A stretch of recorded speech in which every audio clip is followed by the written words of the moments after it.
Hi, I'm Noah Bombard, and here's what's happening at the Topsfield Fair Wednesday, October 6th.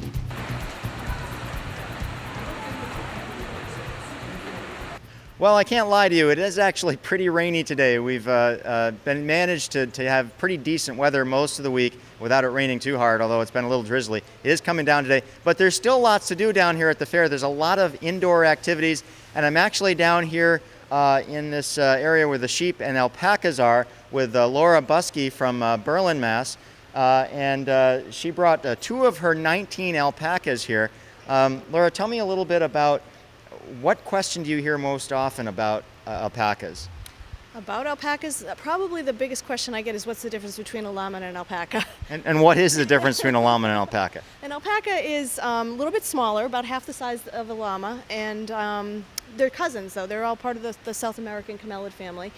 A llama is more sort of a double-coated animal that is used a lot as a beast of burden and can carry a decent load on its back. With an alpaca, they're built a little bit differently. They can't carry as much, and if you put a pack on them, you're at risk of felting, you're actually ruining the best part of their fiber. So you kind of don't want to do that with them. So they're more of a fiber animal. Okay, now tell me a little bit about these animals. I've been kind of walking around the fenced-in area. I noticed they seem very curious. They're watching me very carefully as I walk by. What kind of personalities do they have? Their personalities are kind of aloof. A lot of people equate them to a cat personality. They want things done on their own terms.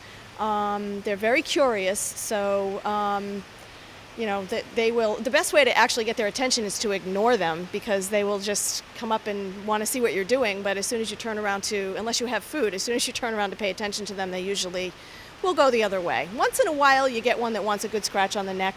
But basically, they want things done on their own terms. All right, so do these guys have names? Do you name your alpacas? We do. They're all registered, ours are all registered with the Alpaca Registry Incorporated, which is a national registry. And I don't know if you can see these here, but the white one here is Northbrook Farms Liberty, and the other one is Northbrook's Hal. So, all right. We have a lot of them we name after mountains, actually, just because that's what we choose to name them after, but the names go all over the place. Yeah, well, it's pretty fascinating to see them. Example of one of the many things you can do, even on a rainy day like this at the fair. Come on down here and see the sheep, see the alpacas. They're probably more interested in seeing you than you may be in them, judging from the very intent stares that I've been getting from these alpacas.